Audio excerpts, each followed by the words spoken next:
Bwana Yesu apewe sifa. Ninakusalimu katika jina la Yesu, na kwa majina yangu ninaitwa Mwalimu David Nay Kaale, na niko tayari sasa kukuletea ujumbe wa neno la Mungu. Na kichwa chetu cha somo ambacho tutakitumia kwa siku hii ya leo ni ujumbe special kwa ajili ya siku ya leo ya mwisho wa mwezi huu wa 3, lakini kesho tutaendelea na muendelezo wa somo lingine. Lakini hili ni somo jipya ambalo Mungu amenipa na nimetamani Roho Mtakatifu amenihimiza ili niweze kuliachilia kwako likusaidie. Maana kuna mahali Mungu anatamani kukuvusha kwenye mwezi huu wa 4, ndio maana akanipa ujumbe huu. Kwa hiyo ni ujumbe maalum kwa ajili ya mwezi huu wa 4 na ninatamani niuachilie kwako ili uweze kukusaidia. Kwa hiyo kichwa chetu cha somo kinasema kuombea mwezi wa 4 au kuombea lango la mwezi wa 4. Maombi ya kuombea mwezi wa 4 au kuombea lango la mwezi wa 4. Tunapozungumzia kuombea mwezi wa 4 au kuombea malango ya mwezi wa 4, mwezi ni nini? Mwezi ni kipindi kilichobeba siku ndani yake. Mwezi ni kipindi kilichobeba siku ndani yake. Na siku ni nini? Kwa sababu kama ndani ya mwezi kuna siku na ndani ya siku kuna masaa. Siku ni muda uliobeba masaa ndani yake. Siku ni muda uliobeba masaa ndani yake. Bwana Yesu apewe sifa. Sasa nimekupa tafsiri ya neno mwezi ni kipindi kilichobeba siku ndani yake, na siku ni muda uliobeba masaa ndani yake. Na siku ndizo zinazotengeneza mwezi. Kwa sababu tunaposema mwezi maana yake tunazungumzia siku 30, siku 28 inategemea na huo mwezi. Kama ni mwezi wa 2 ni siku 28. Kama ni mwezi wa 3 inaweza ikaenda siku 30 mpaka siku 31. Kama ni mwezi wa 4 inaweza ikaenda siku 30 au 31. Kwa hiyo tunapozungumzia mwezi tunazungumzia ni muda ni kipindi kilichobeba siku. Bwana Yesu apewe sifa. Na siku lazima ujue kwamba siku ina nguvu, inakuaga na nguvu za kiroho. Siku kama siku inakuwa na nguvu za kiroho kwa sababu ni kitu kilichoumbwa na Mungu. Siku ni kitu kilichoumbwa na Mungu. Miezi ni kitu kilichoumbwa na Mungu. Sio kama ni wanadamu walikaa wakatunga. Biblia inazungumzia habari ya siku, Biblia inazungumzia habari ya miezi. Sasa nataka tuangalie kwanza habari ya siku, alafu tutaenda habari ya miezi. Tuanze na kitabu kile cha Zaburi ya 118. Sasa hapa nakupa mbinu za kuweza kuombea mwezi kiroho. Zaburi ya 118 mstari ule wa 24. Zaburi ya 118 na mstari ni ule wa 24. Biblia inasema, siku hii ndiyo aliyeifanya Bwana, tutashangilia na kufurahi. Siku hii ndiyo siku aliyoifanya Bwana. Kwa nataka uone siku inafanywa na Mungu. Mungu ndio aliyeifanya siku. Mungu ndio aliyeumba siku. Na kama Mungu ndio aliyeumba siku, lengo la Mungu kuumba siku ni ili watu wafurahi na kushangilia ndani yake. Ndio maana nasema tutashangilia na kufurahi. Kwa hiyo lengo la Mungu ni wewe ufurahi katika hiyo siku. Lengo la Mungu ni wewe ushangilie katika hiyo siku. Lakini sasa adui hatapenda ufurahi, adui hatapenda ushangilie kwenye hiyo siku. Ndio maana unashangaa siku inakuwa kuna siku inakuwa nzuri, kuna mtu akwambia siku yangu leo imeniendea vizuri, siku yangu haijaniendea vizuri. Manake ukishasema hiyo siku haijakuendea vizuri, manake sio lengo la Mungu kwamba hiyo siku isiende vizuri. Ni lengo la Mungu kwamba hiyo siku yako ikuendee vizuri. Lakini kama haijakuendea vizuri, manake kuna kitu kimefanyika kiroho kikavuruga hiyo siku yako. Bwana Yesu apewe sifa. Haleluya. Kwa hiyo lengo la Mungu ni sisi tuishi kwa furaha na amani. Tuishi kwa furaha na kwa kushangilia ndani ya siku.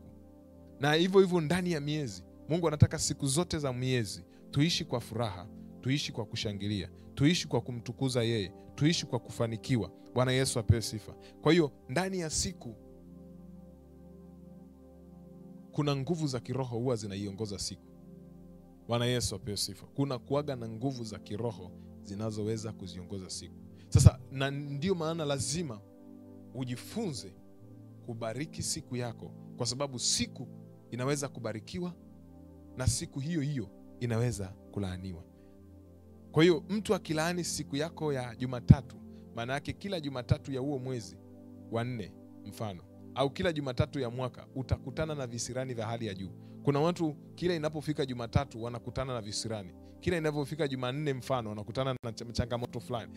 Yaani kuna siku wameshaziweka alama, anakuambia siku fulani sio siku nzuri sana kwangu, hiyo siku siwezi kufanya biashara, hiyo siku siwezi kufanya mkutano na mtu yote, hiyo siku siwezi kufanya kitu chochote, nikifanya kitu huwa inaharibika. Hiyo siku kuna namna imevurugwa kwenye ulimwengu wa roho.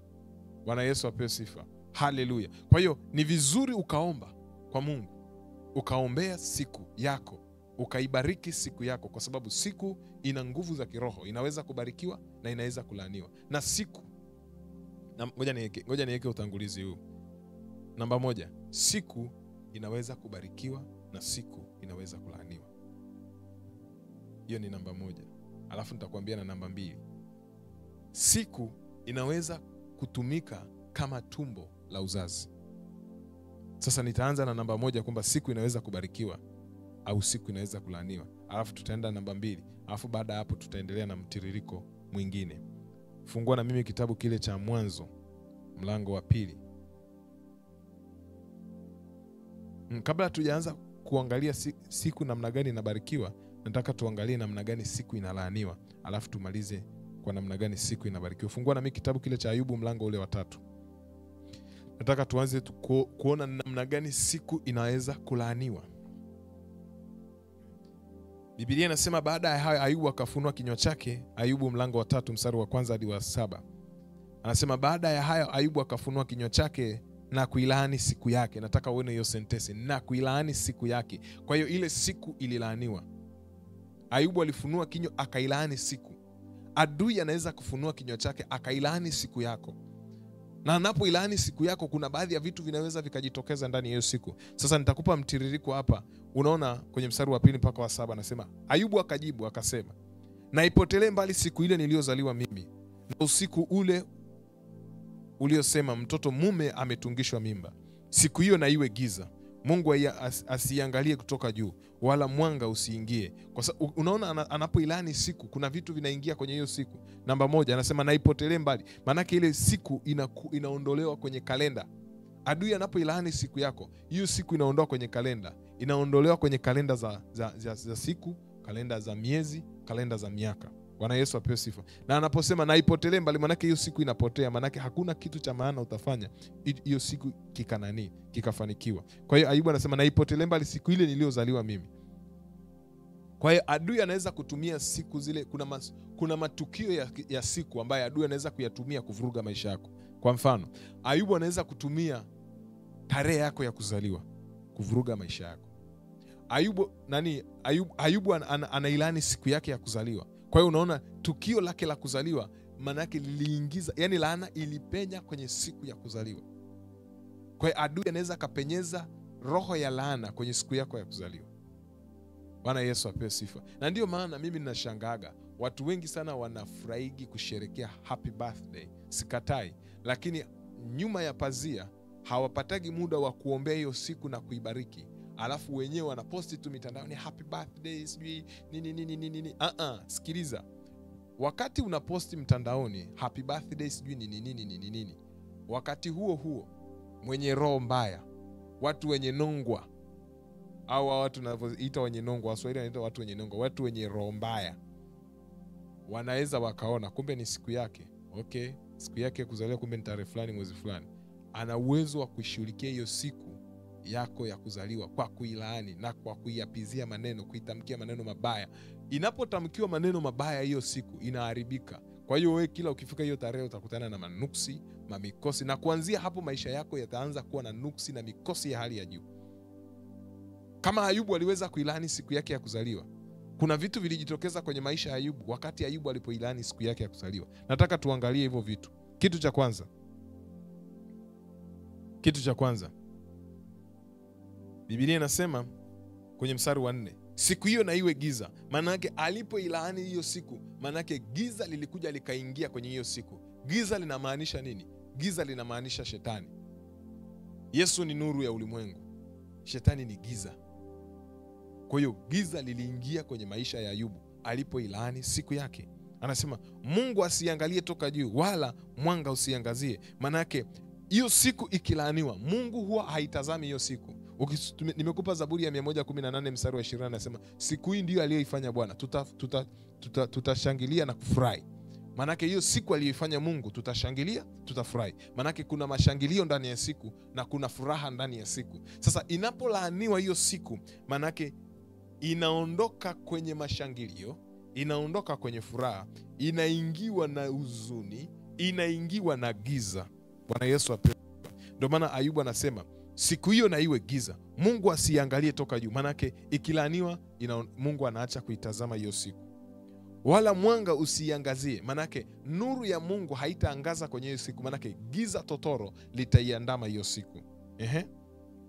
Mstari wa 5 anasema ishikwe na giza, giza tupu. Kwa hiyo unaona siku inapolaaniwa inashikwa na giza, giza tupu. Anasema na wingu likae juu yake, chochote kifanyacho siku hiyo na kiwe giza. Manake anaposema wingu, manake kuna kuja wingu la giza, wingu la kisirani, wingu la matatizo, wingu la magonjwa linakuja kukaa juu yako kwenye hiyo siku. Inategemea huyo anayeilaani hiyo siku anailaani kwa lengo gani. Anataka yani kwamba upigwe na magonjwa, upate hasara, upate visirani, uvurugwe hivyo, mahusiano yako yavunjike. Inategemea yeye analenga nini. Kwa hiyo anasema wingu na likae juu yake, na chochote kifanyacho siku hiyo na kiwe giza na kitishe. Kwa hiyo hicho kinachoisababisha hiyo siku kinakuwa giza. Biblia inasema na kitishe, maana hiyo siku inatiishwa na roho ya adui. Bwana Yesu apewe sifa. Mstari ule wa 6 anasema tena usiku huo na ushikwe na giza. Manake ule usiku wa Ayubu aliozaliwa, manake uingiwe na roho ya giza. Usihesabiwe katika siku za mwaka, manake siku ikilaaniwa inaondolewa kwenye hesabu ya siku za nini? Siku za miaka. Wala kutiwa katika hesabu za miezi, manake inafutwa kwenye kalenda ya mwaka na kalenda ya mwezi. Na adui akisha kufuta kwenye kalenda ya mwaka na kalenda ya mwezi, ina maana kwamba wewe unaishi nje ya majira na nyakati. Kwa sababu siku, miezi na miaka, Biblia inasema ndio dalili ya majira na nyakati. Sasa adui akikutoa nje ya majira na nyakati, ni rahisi kukushambulia. Na ndio maana kuna watu wengine kimaisha wako nyuma kimaisha. Wako nyuma ya muda, wamevurugwa, wako nyuma ya muda, alafu wenyewe wanajiona wako sawa. Kumbe adui alishaiwahi siku yao akawavuruga. Kwa hiyo adui anaweza kuvuruga siku ambazo zimebeba matukio maalum kwenye maisha yako. Siku ya kwanza inaweza kuwa ni siku yako ya kuzaliwa. Siku ya pili inaweza kuwa ni siku yako ya kumaliza darasa la 7. Ni siku yako ya kumaliza elimu ya sekondari form 4. Ni siku yako ya kumaliza chuo. Manake adui akikamata siku yako ya ile ya unayofanya mitihani ya form 4, manake anavuruga hatima yako ya elimu. Akikamata ile siku ya mitihani yako ya chuo, manake au ile siku umegraduate, manake ana uwezo wa kutwist elimu yako na kuifanya anachokitaka. Manake unaweza ukashangaa unapita kwenye changamoto za kutafuta ajira upate, kumbe ile day una graduate adui alikushikia hapo. Bwana Yesu apewe sifa. Haleluya. Kwa hiyo unachokiona ni kwamba siku inapolaaniwa inafutwa kwenye mwaka na kwenye mwezi. Yaani kwenye kalenda za mwaka inaondolewa, kalenda za miezi inaondolewa. Manake kama ilikuwa ni tarehe 5 umezaliwa labda, au tarehe 31 mwezi wa 3, manake hiyo siku ikilaaniwa inafutwa kwenye hiyo kalenda ya mwaka, inafutwa kwenye kalenda ya huo mwezi. Kwa hiyo wenzako watakuwa na tarehe 31 mwezi wa 3, wewe utakuwa na hiyo tarehe 31 mwezi wa 3, kwa sababu katika ulimwengu wa roho imefutwa. Kimwili itakuwepo, lakini kiroho haipo. Na kama haipo, ina maana kwamba hakuna kitakachoweza kufanyika kwenye hiyo siku kwa ajili yako. Bwana Yesu apewe sifa. Kwa hiyo kuna matukio hizo, ni kama ndio nimekuambia, kama siku ya kuzaliwa, kama siku ya matukio ya kielimu, kama kumaliza darasa la 7, kumaliza form 4, kumaliza form 6, kumaliza na ni kugraduate chuo. Hizo ni siku ambazo adui akizikamata ana uwezo wa kuvuruga eneo lako la elimu. Siku ile siku ya ndoa, siku ya harusi, siku uliyoolewa. Hiyo siku ni siku zilizobeba matukio muhimu sana kwenye maisha ya watu. Kwa hiyo adui anaweza kuzitumia kuvuruga maisha yako. Na ndio maana lazima ujifunze kuombea siku zilizobeba matukio muhimu kwenye maisha yako. Kama hiyo siku ya kuzaliwa. Yaani kabla, sijikatai usijiposti kwenye mitandao ya kijamii, jiposti. Lakini kabla hujajiposti, hebu jikoki kwanza kiroho, uwe vizuri ndio ujiposti. Mimi huwa siwezi kuposti siku yangu ya kuzaliwa kabla sijafunga na kuomba ndani ya siku kadhaa na kuiombea hiyo siku na kuibariki hiyo siku na kuitamkia baraka. Ndipo ile siku inapofika inakuja ninaposti. Kwa hiyo nikifanya vile, adui akitaka kuja kuishambulia hiyo siku anakuwa ameshakwama. Kwa sababu tayari kuna ulinzi wa Mungu unakuja ndani ya hiyo siku. Bwana Yesu apewe sifa. Tumalizie mistari inayofuata pale, alafu tuangalie siku inavyoweza kubarikiwa. Bwana Yesu apewe sifa. Mstari wa 7 kwenye Ayubu 3 mstari wa 7 anasema, tazama usiku huo na uwe tasa, wala isiwe ndani yake sauti ya shangwe. Kwa hiyo siku ikilaaniwa inakuaga tasa, haizai chochote. Mungu anaposema siku hii ni siku aliyoifanya Bwana, tutashangilia na kufurahi. Manake hiyo siku kama ni Mungu, shetani hajafanya siku, aliyefanya siku ni Mungu. Kwa hiyo kwa sababu Mungu ndo amefanya, ila shetani anaweza kuivuruga siku. Na kama shetani anaweza kuivuruga siku, manake siku hiyo ukiweza kuiombea vizuri itakuzalia matunda. Kila siku ina matunda yake, kila mwezi una matunda yake, na kila mwaka una matunda yake. Bwana Yesu apewe sifa. Kwa hiyo unaona utasa unakuja kwenye hiyo siku. Anapozungumzia siku anasema tazama usiku huo na uwe tasa, manake usizae chochote. Kama ni kwenye ishu ya uzao, adui akibana hiyo siku yako labda harusi, anasema siku hiyo waliooana, siku hiyo na iwe tasa. Manake hata mtafute mtoto vipi hamwezi kumpata. Maana adui ameshataiti uzao wenu. Adui akilani ile siku yako ya kugraduate, manake hiyo elimu yako inakuwa tasa, haizai. Manake haitakuletea faida yoyote, hutaona faida ya hiyo elimu. Kadhalika na ile siku yako iliyozaliwa ikiwa tasa, manake hakuna cha maana kitakachozaliwa kwenye maisha yako. Bwana Yesu apewe sifa. Haleluya. Mstari na kipengele kinachofuata kwenye mstari wa 7. Wala isiwe ndani yake sauti ya shangwe. Nataka uone. Manake siku ikilaaniwa, sauti ya shangwe inaondoka ndani ya siku.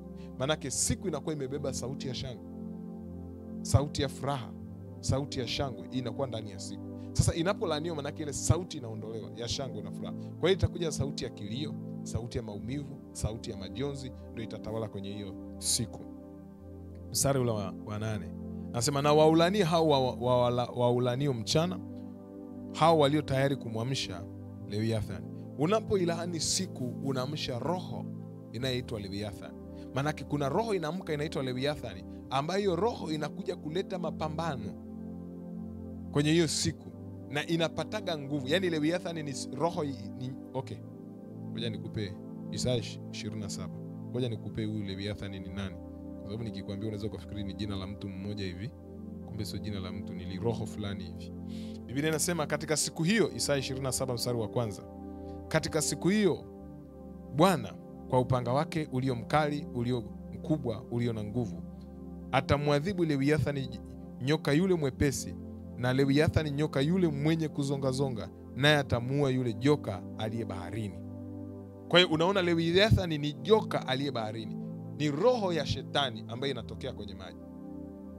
Ni pepo lililovaa sura ya nyoka. Sasa hili linakujaga kuleta shida kwenye maisha ya watu.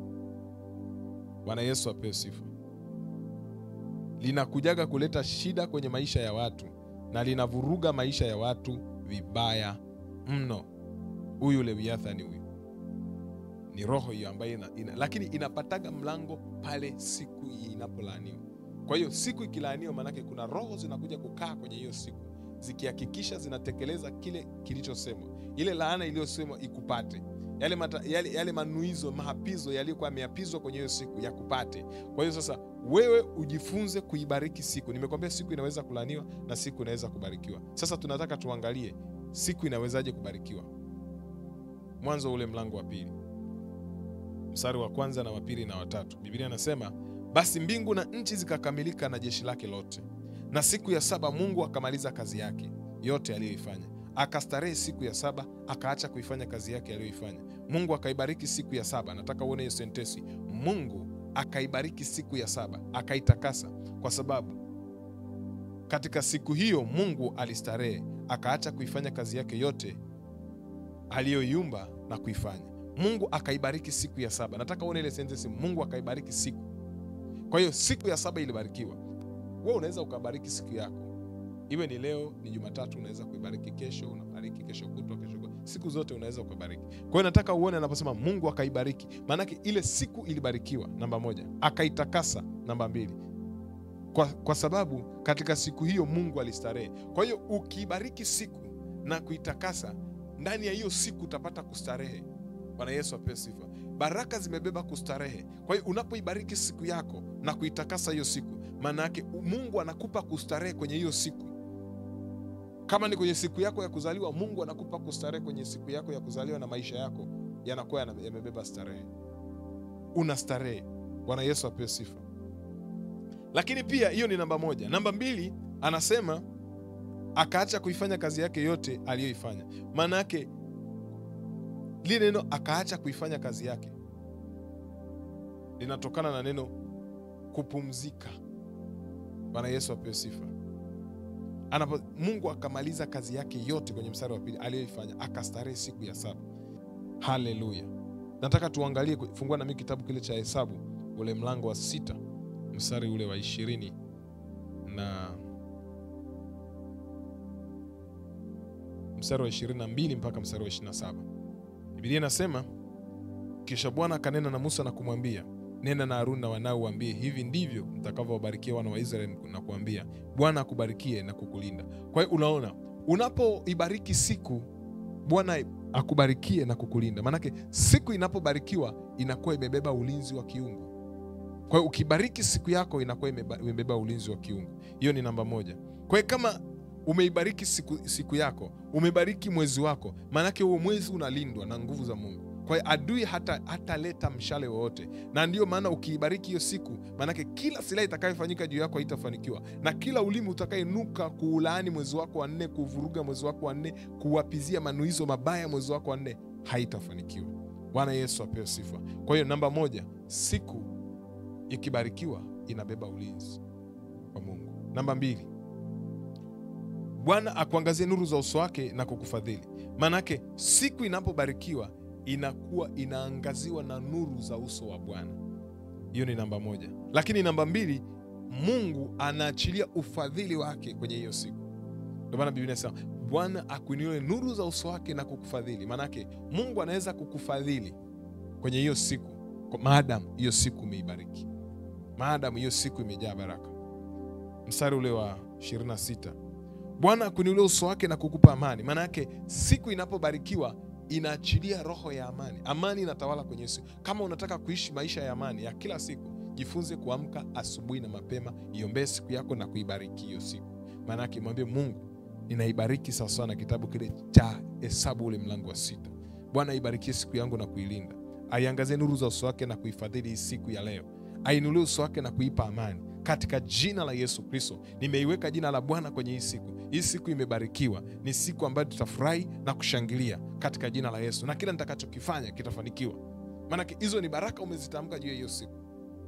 Sasa mimi nimekupa hilo neno la Hesabu 6. Mungu anaweza kukupa neno lolote ambalo atakusemesha moyoni mwake kwa uwezo wa Roho Mtakatifu, ambao unaweza kulitumia kuibariki siku yako.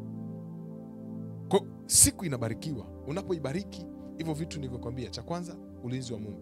Cha pili, kufadhiliwa na Mungu. Cha tatu, amani ya Mungu inakuja kwenye hiyo siku. Cha nne, Mungu anakupa kustarehe. Haleluya. Bwana Yesu apewe sifa. Bwana Yesu asifiwe sana. Kwa hiyo tumeona siku inaweza kulaniwa, siku inaweza kubarikiwa. Lakini pia siku inaweza kutumika kama tumbo la uzazi. Siku inaweza kutumika kama tumbo la uzazi.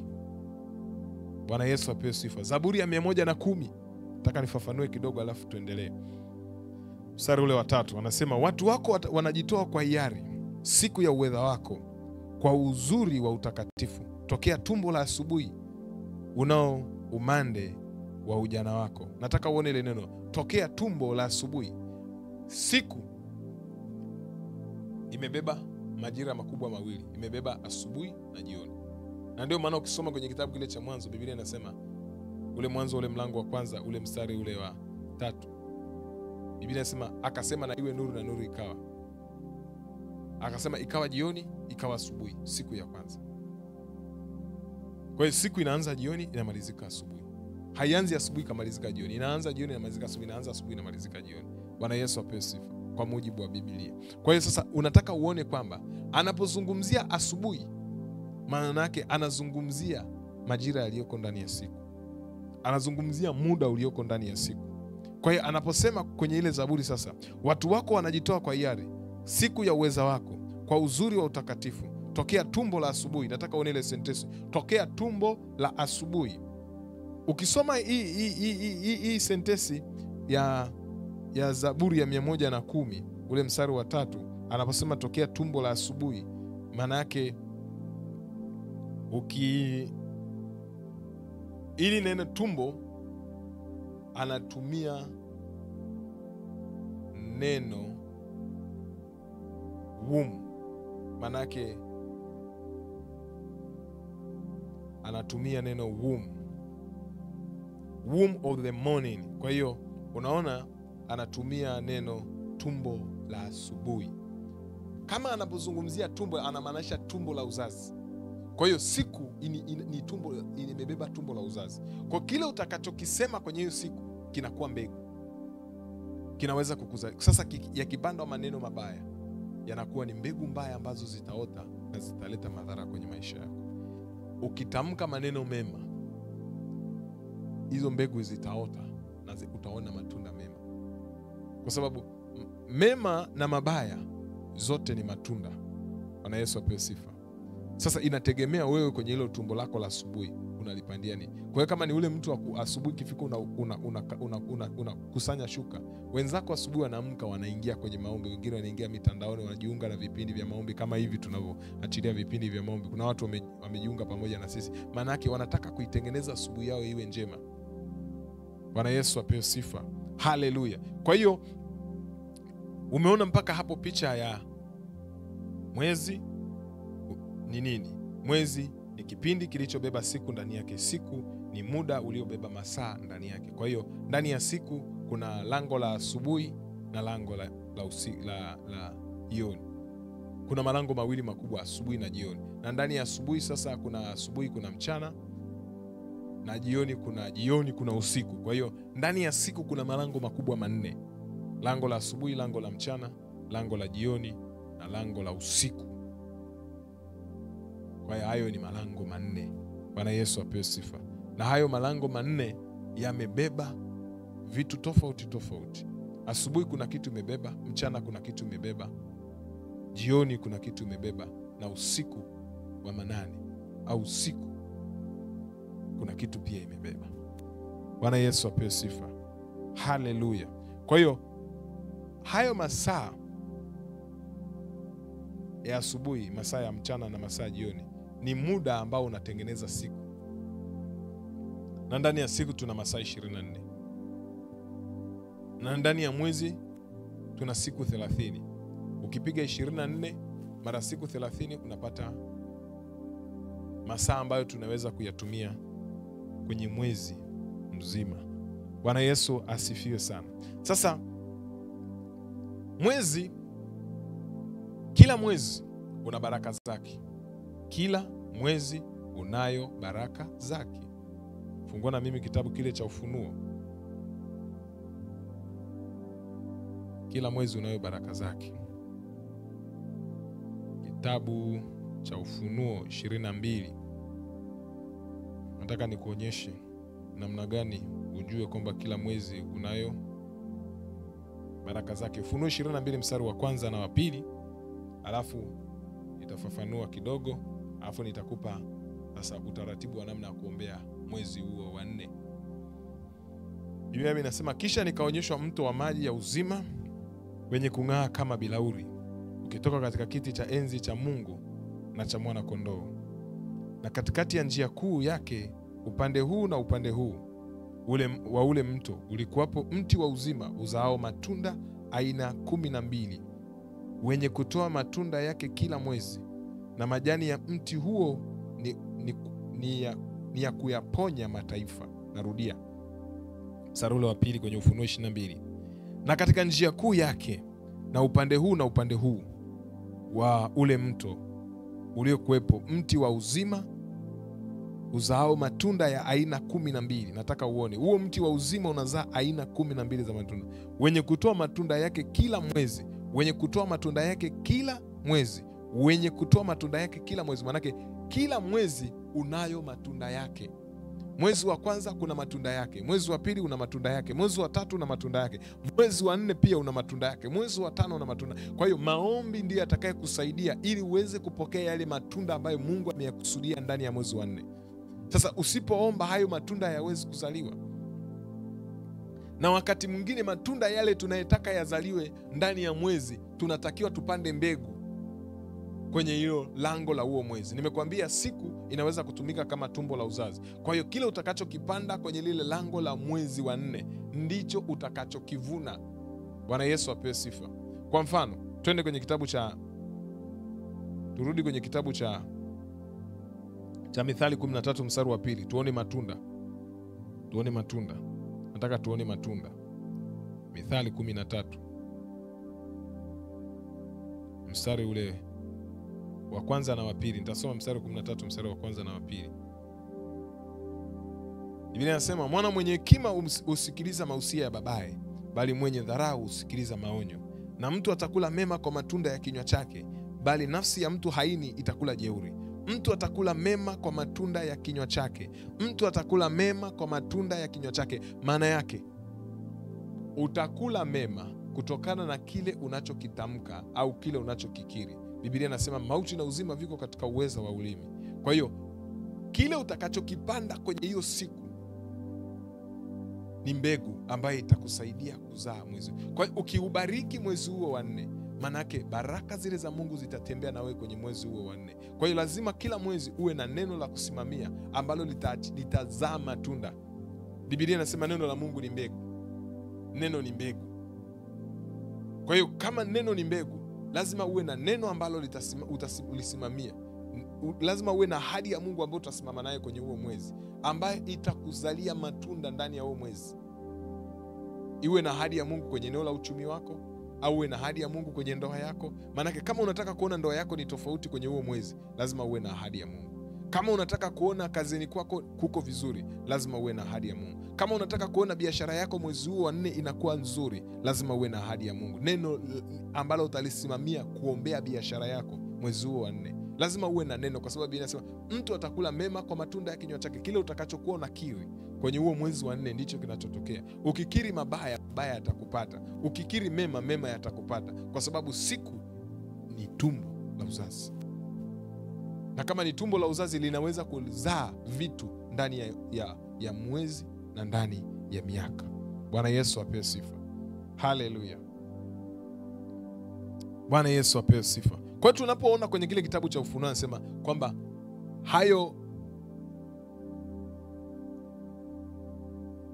kwenye kitabu cha Ufunuo 12 sasa tukirudi pale 22 sasa tukirudi pale, unaona anasema kwamba wenye kutoa matunda yake kila mwezi, na majani yake, majani ya mti huo ni ya kuponya mataifa. Kwa hiyo kila mwezi kuna matunda ambayo Mungu amekusudia. Kila mwezi kuna baraka ambazo Mungu amezikusudia uzipate. Sasa usipokuwa na mpango mkakati wa maombi, kuna baraka hutaziona kwenye huo mwezi. Na unaweza ukamlalamikia Mungu na kumwambia Mungu, mbona mimi napita kwenye kipindi kigumu? Kwa sababu adui anaweza kuvuruga mwezi wako. Nimekupa mifano ya siku na kadhalika kwenye miezi. Adui anaweza kuvuruga mwezi wako. Kuna watu wanaweza kuingia kwenye mwezi wako wa 4 wakatumia zile falaki. Falaki ni kusoma, ni elimu ya nyota na mwezi, na astronomy, inaitwa astronomy. Kwa kama wewe sio Mswahili isikusumbue, lakini ni elimu ya anga. Wanatumia hizo kusoma nyota, kusoma miezi, kusoma siku. Kwa hiyo wanasoma na kujua kwamba mwezi huu wa 4 utakuwaje kwa huyu mtu.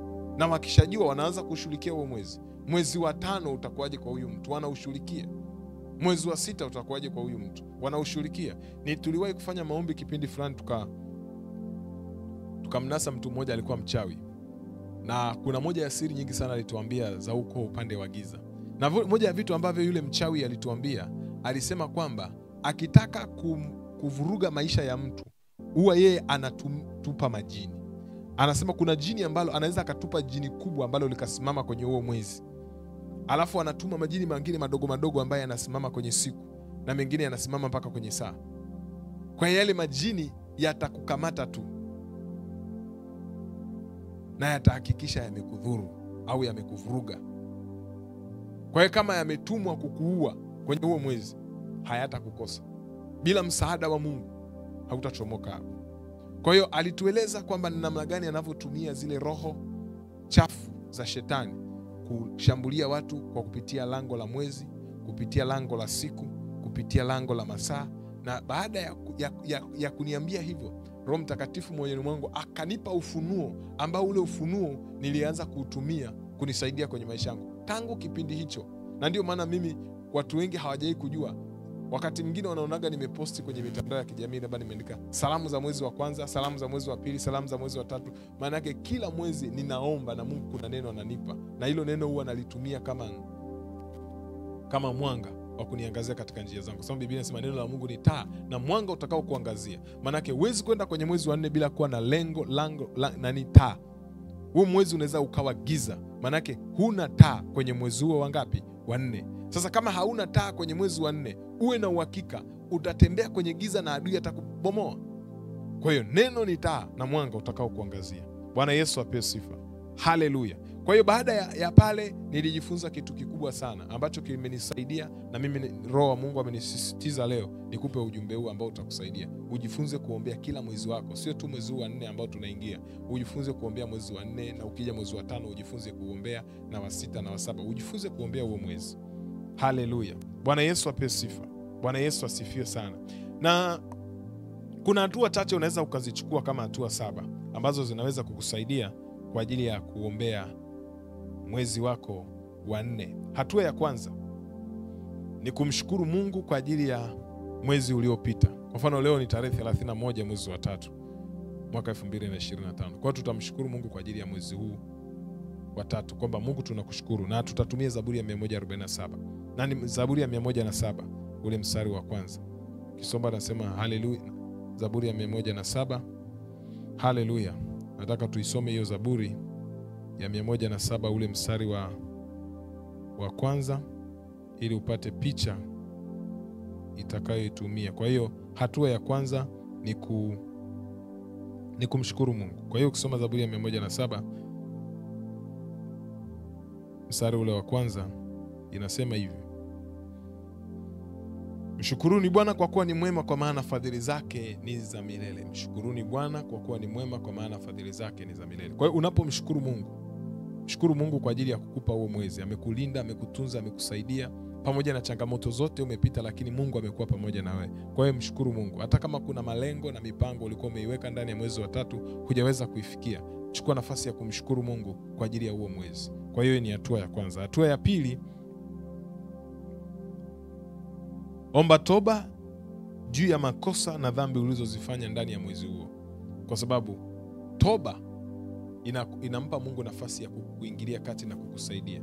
Kwa hiyo lazima utubu. Kama kuna mahali popote ambapo umeenda kinyume na mapenzi ya Mungu, hujatembea katika njia za Mungu ndani ya mwezi wa 3, mwambie Mungu nisamehe na Mungu ni rehemu. Na ukisoma kitabu kile cha Isaya ule mlango wa kwanza, ni neno ambalo unaweza ukasimama nalo. Isaya 1 ule mstari wa 18 inazungumza, haya njooni tusemezane, asema Bwana, dhambi zenu zijapokuwa nyekundu sana zitakuwa nyeupe kama theluji, na zijapokuwa nyekundu kama bendera zitakuwa kama sufu.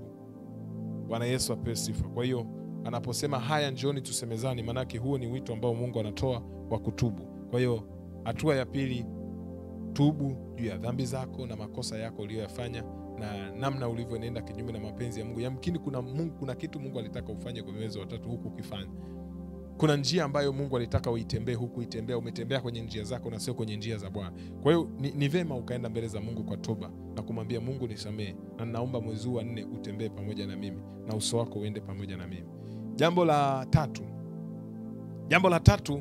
ng'oa kila pando la ibilisi au ng'oa kila pando la adui alilolipanda ndani ya mwezi huo. Nimekwambia siku inaweza kutumika kama tumbo la uzazi. Kwa hiyo adui anaweza kupanda magonjwa, anaweza kupanda madeni, anaweza kupanda roho ya madeni kwenye hiyo siku, anaweza kupanda matatizo. Kwa hiyo na wewe usipokuwa makini, unaweza ukajikuta ndani ya hiyo siku kuna vitu vinaweza vikavurugwa. Mstari ule wa 13, Mathayo 15:13 ni andiko la msingi ambalo unaweza kulisimamia kwenye hiyo agenda ya 3.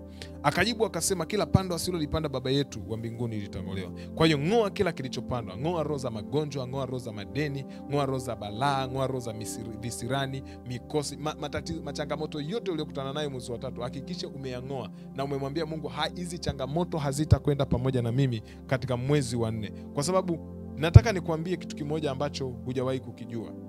Ukisoma Isaya 47 ule mstari wa 13, kuna vitu nataka uone. Maanake kuna watu wanatabiri mabaya, kuna watu wanafanya ushirikina kwenye malango ya mwezi. Sasa wewe usiposimama kwenye hilo lango la mwezi ukang'oa hicho kilichopandwa, kitakuletea shida, utakutana na mabalaa vibaya mno.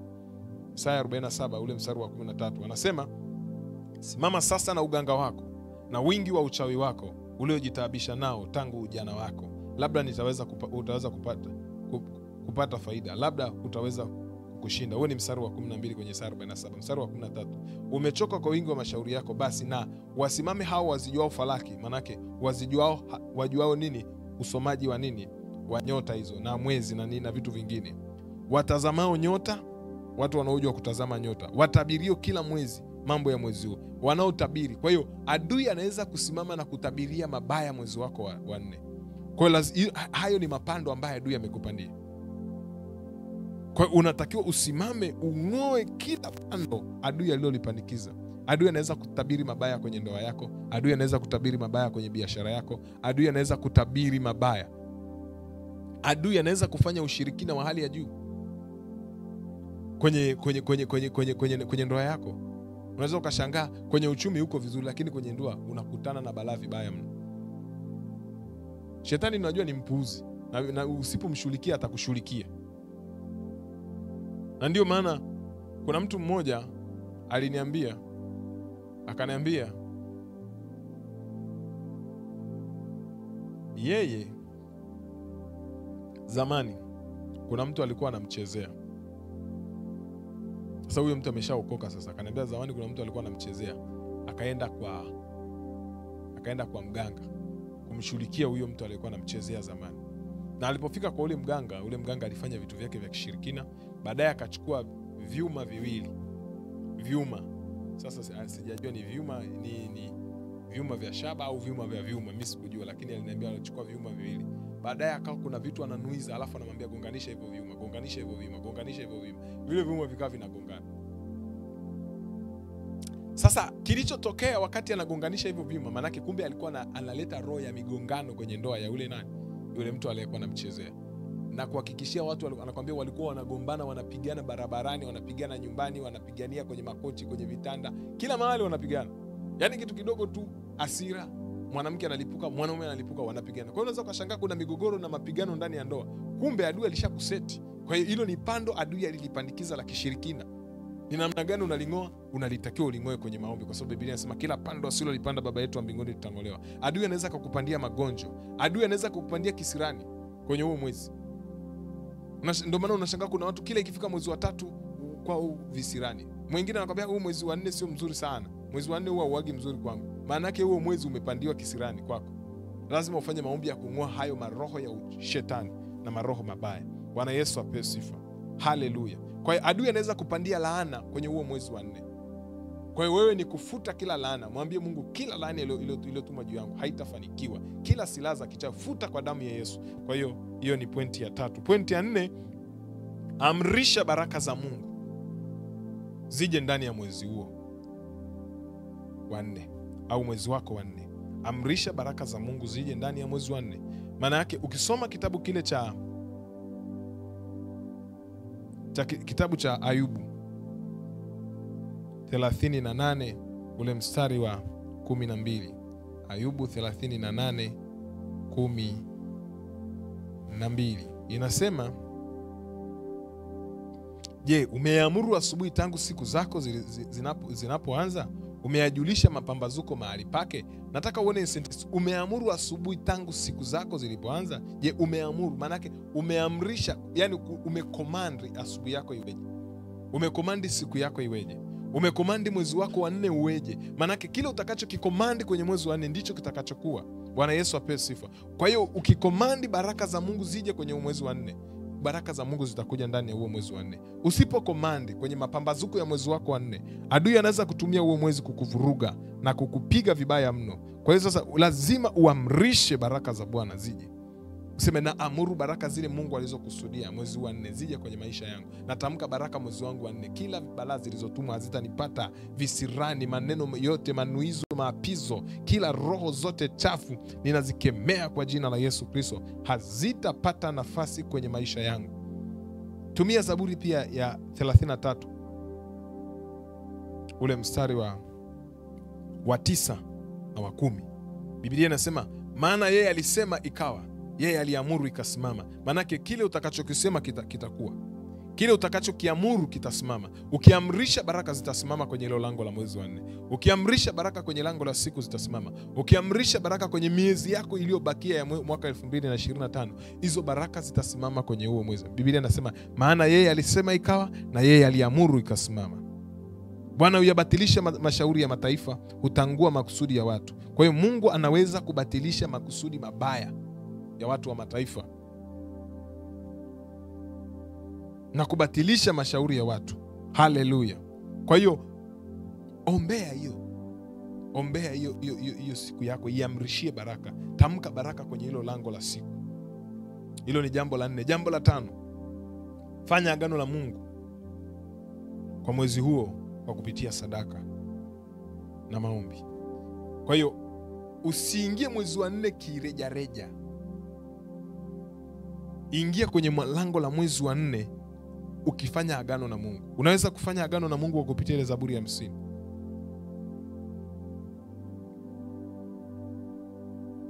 Ule mstari wa 6 na ule mstari wa 10 na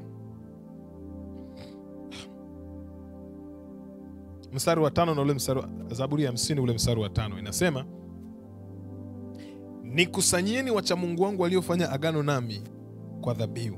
Biblia inasema nikusanyieni wacha Mungu wangu waliofanya agano nami na dhabihu. Agano ni nini? Agano ni makubaliano yanayolenga faida kutokana na pande mbili. Kwa hiyo unapofanya agano na Mungu, mwambie Mungu, ndani ya mwezi wa 4 ninaomba unifanyie 1 2 3 na mimi nitakufanyia 1 2 3. Ingia agano na Mungu. Wekeana makubaliano na Mungu. Mungu, mwezi wa 4 nitafanya kitu hichi kwenye ufalme wako, na wewe naomba ufanye jambo hili kwenye maisha yangu. Mungu, mwezi wa 4 nitafanya jambo fulani, aidha kwa ajili ya watoto yatima au kwa ajili ya huduma au kwa ajili ya nini, na mimi naomba ufanye kitu fulani kwenye maisha yangu. Nataka unifanyie 1 2 3 na mimi nitakufanyia 1 2 3. Hayo ni makubaliano. Kwa hiyo unaweza ukaweka makubaliano kwa njia ya maombi na kwa njia ya nini? Kwa njia ya sadaka. Kwa hiyo ukisoma ule mstari wa 5 anasema nikusanyeni wacha Mungu wangu wanaofanya agano nami kwa njia ya dhabihu. Kwa hiyo unaona, unaweza kufanya agano na Mungu kwa njia ya sadaka na Mungu akalisikiliza hilo agano lako. Mstari ule wa 14, mtolee Mungu dhabihu za kushukuru, mtimizie aliye juu nadhiri zako. Ukaniite siku ya mateso, nitakuokoa na wewe utanitukuza. Kwa hiyo anasema kwamba unapomwekea Mungu au fanya agano na Mungu kwa njia ya sadaka au mwekee Mungu nadhiri. Mwambie Mungu, mwezi wa 4 naweka nadhiri kwamba ukinisaidia nitafanya 1 2 3. Mwekee Mungu nadhiri ambayo hiyo nadhiri utakayomweka, Biblia inasema ukaniite siku ya mateso, nitakuokoa na utanitukuza. Kwa hiyo ukimwekea Mungu nadhiri kwenye lango la mwezi wa 4, Mungu anaweza kukusikiliza wakati unapomuita. Biblia inasema ukaniite siku ya mateso. Kwa hiyo ukimuita wakati unapita kwenye changamoto, Mungu atakumbuka ile nadhiri uliyomwekea kwenye ile lango la mwezi wa 4 na atakubariki. Bwana Yesu apewe sifa. Haleluya. Kwa hiyo fanya agano na Mungu fanya agano na Mungu kwenye mwezi huu wa 4 kupitia maombi na sadaka. Hilo ni jambo la 5. Jambo la 6, achilia damu ya Yesu iweke ulinzi kwenye lango la mwezi wako wa 4 na lango la siku 30 za mwezi wa 4. Achilia damu ya Yesu ikaweke ulinzi kwenye lango lako la mwezi na malango ya siku zote za mwezi wako wa 4. Damu ya Yesu ina nguvu ya kuzuia pigo lolote ambalo adui atakalolileta kwenye maisha yako. Kwa hiyo unaweza kuachilia damu. Na hii tunaipata kwenye kitabu kile cha Kutoka 12. Kitabu cha Kutoka 12 ule mstari wa kwanza na wa pili na ule mstari wa 13. Biblia inasema, Bwana kanena na Musa na Haruni katika nchi ya Misri na kumwambia, mwezi huu mwanake utakuwa mwanzo wa mwezi kwenu, utakuwa ni mwezi wa kwanza wa mwaka kwenu. Twende kwenye ule mstari wa 13. Asema, na ile damu itakuwa ishara kwenu katika zile nyumba mtakazokuwamo. Nami nitakapoiona ile damu, nitapita juu yenu, lisiwapate pigo lolote likawaharibu nitakalowapiga nchi ya Misri. Kwa hiyo unaona Mungu anampa Musa maelekezo ya kuchukua mwanakondoo na wamchinje na wapake zile damu katika vizingiti vya juu na katika miimo miwili ya malango. Na Mungu anasema nitakapoiona damu, maana yake nitamzuia mharibu asiingie ili kufanyaje? Ili kuharibu. Kwa hiyo damu ina uwezo wa kuzuia roho za adui, kuzuia mapando ya kishetani yasiweze kupandwa kwenye siku zako na yasiweze kupandwa kwenye mwezi wako. Kwa hiyo unapoachilia damu ya Yesu inaweka ulinzi. Na anapozungumzia kwa nini wana wa Israeli watumia damu ya mwana kondoo, kwa sababu Biblia inasema Yesu ni mwana kondoo wa Mungu aichukue dhambi ya ulimwengu. Kwa hiyo hiyo ni picha ilikuwa ya agano la kale. Sisi kwenye agano jipya walikuwa wanatumia damu za kondoo kwenye agano la kale. Kwenye agano jipya sisi tunatumia damu ya Yesu. Kwa hiyo damu ya Yesu inaweza kuweka ulinzi. Inaweza kuzuia kila roho za uadui, roho za shetani, kila pando la ibilisi lililopanda kwenye mwezi wako wa 4. Kwa hiyo Mungu anaweza kuweka zuio kwamba hakuna chochote kibaya kitakachoingia kwenye mwezi huu wa 4 katika jina la Yesu Kristo. Kumbuka mwezi wa 4 umepewa wewe, mpagani amepewa huo mwezi wa 4. Wewe unayemcha Mungu umepewa mwezi wa 4. Mganga naye amepewa mwezi wa 4. Wachawi nao wamepewa mwezi wa 4. Kwa hiyo sasa tofauti yako ni ile utakayoleta kwa kufanyaje? Kwa kufuata hizi kanuni za kiroho na kuomba. Wao wana kanuni zao. Na wewe lazima uwe na kanuni zako za kiroho za kutumia ili uweze kuombea huo mwezi wako wa 4. Ya mwisho, mshukuru Mungu kwa ajili ya kukupa mwezi huo wa 4. Biblia inasema ni jambo jema kumshukuru Bwana. Ni jambo jema kumshukuru Bwana. Kwa hiyo jifunze kumshukuru Mungu kwa ajili ya mwezi wa ngapi? Wa 4. Nataka tupate nafasi ya haraka kwenda kuombea lango la mwezi wa 4. Hizo ni chache nimekupa. Jambo la kwanza tutaanza na kumshukuru Mungu kwa ajili ya mwezi wa 3 huu na hii siku ya mwisho ya mwezi wa 3. Alafu namba 2 tutaendelea kuomba kwa ajili ya kutubu juu ya mambo yote tuliyofanya. Jambo la 3 tutang'oa chochote kilichopandikizwa kwenye mwezi huu wa 3 na kwenye mwezi wa 4 tutang'oa manake. Na jambo la 4 tutaamrisha baraka za Mungu zije kwenye mwezi wa 4. Jambo la 5 tutafanya agano na Mungu kwa ajili ya mwezi wa 4 kwa kupitia maombi na sadaka. Na jambo la 6 tutaachilia damu ya Yesu. Na jambo la 7 tumshukuru Mungu. Baba, katika jina la Yesu Kristo wa Nazareti aliye hai, ninasimama mbele zako tena, ninakushukuru na kuinua na kukutukuza kwa ajili ya mwezi wa 4 ambao ni Mungu mwezi ulioifanya tunafurahi na kushangilia ndani yake. Baba, ninakutukuza kwa ajili ya mwezi wa 3 pia uliopita. Pokea sifa, heshima na utukufu na adhama. Wewe ni Mungu ambaye umetusaidia kwenye mwezi wa 3. Tunakutukuza Mungu na kukuinua kwa ajili ya mwezi huo. Umetulinda, umetutunza, umetuvisha, umetunywesha. Mungu, pokea sifa, heshima na utukufu. Tunashuka chini ukainuliwe juu. Asante Mungu kwa sababu ya neema yako. Maana umesema ni jambo jema kumshukuru Bwana. Nasi tunakuja mbele zako tunakushukuru kwa sababu ya matendo yako ya ajabu umeyafanya ndani ya mwezi wa 3. Nasi tunapoenda kuingia mwezi wa 4, tunaomba neema yako Bwana na nguvu zako ziende pamoja nasi. Nasi tunasimama madhabahuni pako, tunatubu kabisa kwa ajili ya mambo yote tuliyofanya ndani ya mwezi wa 3. Mungu, tunaomba uturehemu na kutusamehe mahali popote ambapo hatukutembea katika njia zako. Dhambi yote tuliyoifanya, tunaachilia damu ya Yesu ikafute uovu wetu na makosa yetu na dhambi yetu. Tunamimina damu ya Yesu kuanzia tarehe 1 ya mwezi wa 3 mpaka tarehe 31.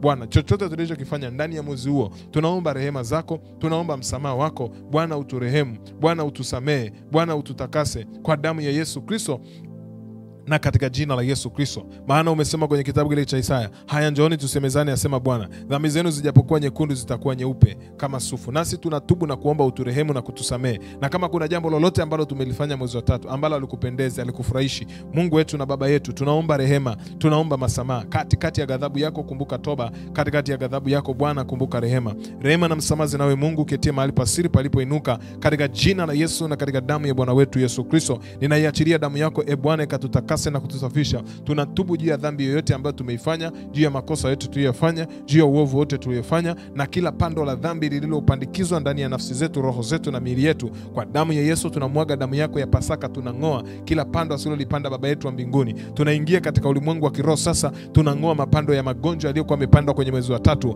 roho za madeni zilizopandikizwa, roho za balaa na mikosi na kisirani, na kamata maroho ya uchawi na uganga na urozi, na vunja na kung'oa kila roho za uharibifu katika jina la Yesu. Mapepo yaliyotumwa kuleta uharibifu kwenye maisha yetu, magonjwa yaliyokuwa yamepandikizwa kwenye lango la mwezi wa tatu, ajali na mauti zilizopandikizwa kwenye huo mwezi, tunavunja na kusambaratisha katika jina la Yesu. Kila pando la ibilisi tunaling'oa, kila pando la kishetani tunaling'oa, kila pando la kiganga tunaling'oa, kila pando la ibilisi tunaling'oa. Tunavunja madhabahu zote za kishetani, maroho ya kichawi yapigwe, maroho ya kiganga yapigwe, maroho ya kuzimu yapigwe, manguvu ya giza yavunjwe na kusambaratishwa kwa jina la Yesu na katika damu ya Yesu Kristo. Tunaombea lango la mwezi wa tatu, Bwana, liwe lango la baraka, liwe lango la neema, liwe lango la kibali katika jina la Yesu na katika damu ya Yesu Kristo. Rapa kosanto babakanda rabosia, rikra seta bahando robosaika, regroza babahanda rabokorobo kosira, katika jina la Yesu Kristo. Chochote kilichopandikizwa kwenye mwezi wa tatu juu ya msikilizaji anayenisikiliza,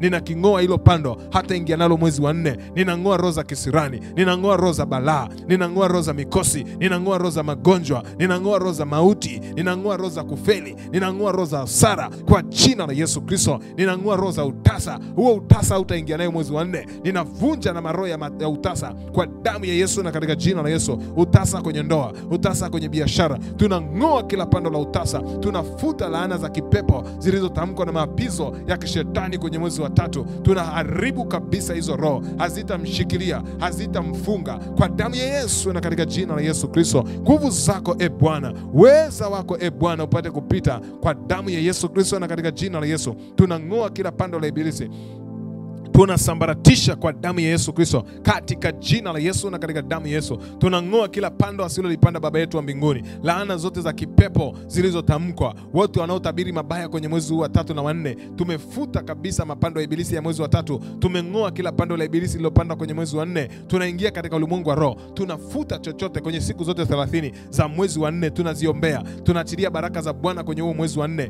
Tunaamrisha baraka sasa. Tunaenda kwenye agenda ya 4 kuamrisha baraka za Mungu kwenye mwezi wa 4. Baba, tunaachilia damu yako, tunaamrisha mapambazuko ya mwezi wa 4. Baraka za Bwana zikapate kuingia kwenye malango. Tutafanikiwa kwenye biashara, tutafanikiwa kiuchumi, tutafanikiwa kwenye ndoa. Tunatamka baraka za Bwana, na Bwana ubarikie mwezi wa 4 na kuulinda, auangazie nuru za uso wake na kufadhili, auinulie uso wake na kuopa amani. Na aliweka jina lake Bwana kwenye mwezi wa 4. Mwezi wa 4 utakuwa ni wa baraka, mwezi wa 4 utakuwa ni wa kuinuliwa, na nuru itaangaza kwenye mwezi wa 4, na mwanzo mpya utaangaza kwenye mwezi wa 4. Kama ile siku ya 4 Bwana uliweza kuumba mianga miwili mikubwa, ukaumba ule mkubwa utawale mchana na ule mdogo utawale usiku, na ukasema hizo ndio dalili za majira na nyakati. Nami natangaza katika jina la Yesu, malango ya mwezi wa 4, nuru ya Kristo ikaangaze kwenye hiyo malango ya mwezi wa 4. Na neno lako linasema na iwe nuru, na nuru ikawa. Nami natamka mwezi wa 4, naamrisha nuru za Bwana ikaangaze kwenye mwezi wa 4, ikaangazie kila mmoja anayenisikiliza na kunifuatilia. Naamrisha mapambazuko ya asubuhi, natangaza baraka za Bwana kwenye malango ya asubuhi, natangaza baraka za Bwana kwenye malango ya mchana, natangaza baraka za Bwana kwenye malango ya usiku, ya jioni na usiku, katika jina la Yesu na katika damu ya Yesu. Na ziruhusu nguvu za Mungu zikapite kwenye malango ya mwezi wa 4. Huo ni mwezi uliobarikiwa. Natangaza katika jina la Yesu Kristo, natangaza katika damu ya Yesu, baraka za Bwana zikapate kupita. Ninavunja kila roho za uharibifu zinazozuia baraka za Bwana. Natamka baraka za Bwana, baraka za Bwana zitamiminika. Nitakuwa na afya njema, familia yangu itakuwa na afya njema. Msikilizaji anayesikiliza, namtamkia afya njema, namtamkia baraka za Bwana. Naamrisha baraka za Mungu zikamiminike, naamrisha baraka za kiuchumi, naamrisha malango ya fedha kafunguke kwenye mwezi wako wa 4 katika jina la Yesu Kristo. Naamrisha malango ya uchumi yatakuwa wazi sasa na Isaya 60:11. Natangaza katika jina la Yesu, natangaza afya njema katika jina la Yesu Kristo. Karaba santa babakanda rabosia. Natangaza uponyaji kwenye lango la mwezi wa 4. Mungu na akuponye na magonjwa yote ya kimisri yaliyo kutesa na kukusumbua katika jina la Yesu na katika damu ya Yesu. Natangaza baraka za ndoa, wale ambao hawana ndoa Mungu akawafungulie lango la ndoa kwenye mwezi wa 4, wakakutane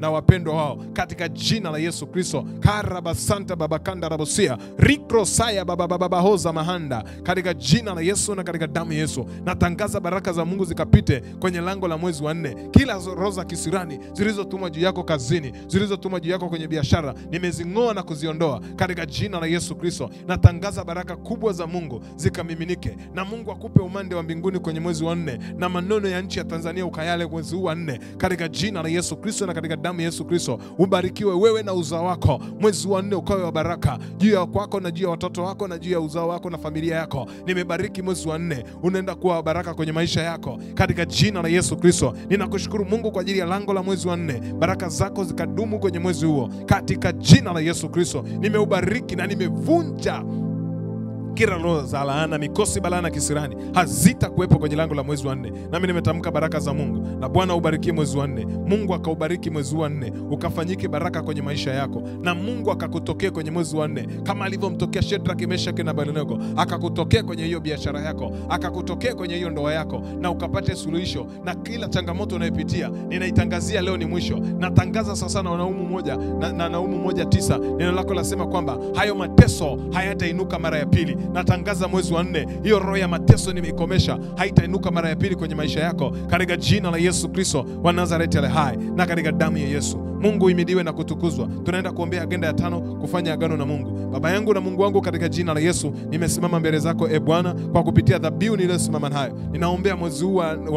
4 katika jina la Yesu Kristo. Huu mwezi wa 4 ukafanyike wa baraka. Pokea sadaka hii ninayetoa, pokea sadaka watoto wako watakazozitoa katika jina la Yesu Kristo na katika damu ya Yesu Kristo. Bariki maisha yao Bwana kama sawasawa na neno lako. Ninaomba mwezi huu, tumekujengea madhabahu mwezi huu wa 4 kama Yakobo alipokujengea madhabahu Bwana kule Elbetheli, ukambariki Mungu Mwenyezi. Ninaombea mwezi wa 4 ukawe wa baraka kwenye maisha ya watoto wako, kila mmoja Bwana akabarikiwe mwezi wa 4, na mahitaji yote atakayeambatanisha na sadaka hizo tunaziombea na tunafanya agano na wewe Mungu. Ukatubariki mwezi wa 4 na tutakutumikia wewe Mungu na wala hatutakuacha. Simama pamoja nasi na kutusaidia. Neema yako isipungue kwenye maisha yetu katika jina la Yesu na katika damu ya Yesu. Nguvu zako za kiagano zitufunike, nasi tunasimama mbele zako Bwana tukiwa tumeomba kwa kupitia maombi na dhabihu hizo. Bwana utukumbuke na kutusaidia na kutubariki Mungu Mwenyezi. Tunaenda kwenye agenda ya 6, tunaendelea kuomba agenda ya 6. Achilia damu ya Yesu. Baba, ninaachilia damu yako ya thamani kamiminike kwenye lango la mwezi wa 4 kuanzia tarehe 1 mpaka tarehe 30. Ninaitakasa hiyo tarehe na kuiweka wakfu mwezi katika jina la Yesu, ukapate kuwa ni mwezi wa baraka. Ninaachilia damu ya Yesu Kristo na kuweka wakfu mwezi huu. Ninaomba ulinzi wa Mungu ukapate kuwa juu ya mwezi huu, kama neno lako linavyosema kwamba Bwana akubarikie na kukulinda, na Bwana ukaulinde mwezi huu katika jina la Yesu Kristo na katika damu ya Yesu Kristo. Na kama neno lako linavyosema kwamba utulinde kama mboni ya jicho lako, na chini ya uvuli wa mbawa zako tufiche. Mwezi huu wa 4 Bwana ukatulinde na kutuficha chini ya kivuli cha damu ya Yesu Kristo, na shetani pamoja na malaika zake waasi wasipate kutuona. Tunaachilia malaika wa Bwana kuanzia tarehe 1 ya mwezi wa 4 mpaka tarehe 30 ya mwezi wa 4. Tunasimamisha malaika kwenye kila lango la siku. Tunaachilia malaika wa Bwana wakasimame kwenye malango ya siku zote 30 za mwezi wa 4 katika jina la Yesu na katika damu ya Bwana wetu Yesu Kristo. Na tunavunja kila roho za balaa, mikosi na kisirani hazitasimama. Tunaachilia damu ya Yesu ikaweke ulinzi. Tunanyunyuza damu ya Yesu ikaweke ulinzi.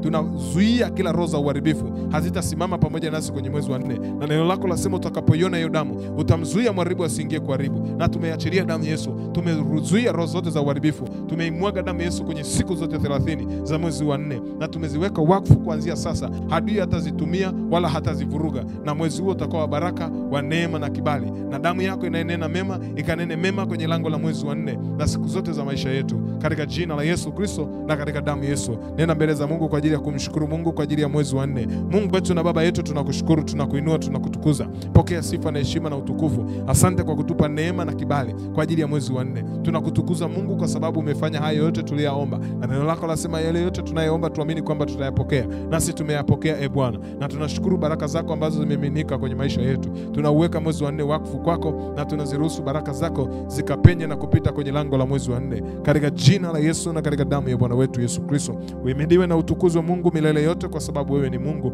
Asante kwa upendo wako na baraka zako, na asante kwa sababu ya uaminifu wako Bwana, katika damu yako Yesu Kristo na katika jina la Yesu. Tunakutukuza Mungu Mwenyezi kwa sababu utasimama pamoja nasi mwezi wa 4, na ulinzi wako na baraka zako zitakuwa juu yetu, na hakutafanyika uchawi wala uganga, na kila silaha itakayeinuka juu yetu haitafanikiwa, na kila ulimi utakayeinuka juu yetu utafanikiwa, maana huo ndio urithi wa watumishi wa Bwana, katika jina la Yesu na katika damu ya Bwana wetu Yesu Kristo.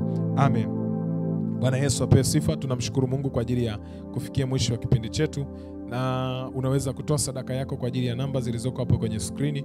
Mungu akubariki sana. Tutaendelea kuomba kwa ajili ya mwezi wa 4, na mimi natamani upate nafasi ya kuendelea kuombea mwezi huu wa 4. Endelea kuomba na omba mpaka Roho Mtakatifu usikie amani moyoni mwako, usikie amani ya Roho Mtakatifu moyoni mwako. Kwa hiyo endelea kuomba. Mimi nimekupa tu utangulizi na tumeomba kwa sehemu, lakini ninaamini pata nafasi ya kuomba, na usiache kuachilia sadaka kwenye lango la mwezi wa 4 ili kutawala hilo lango na kulimiliki kwa maombi na kwa sadaka. Na Mungu wa mbinguni akubariki na akutunze. Tutaonana tena kwa siku nyingine. Asante.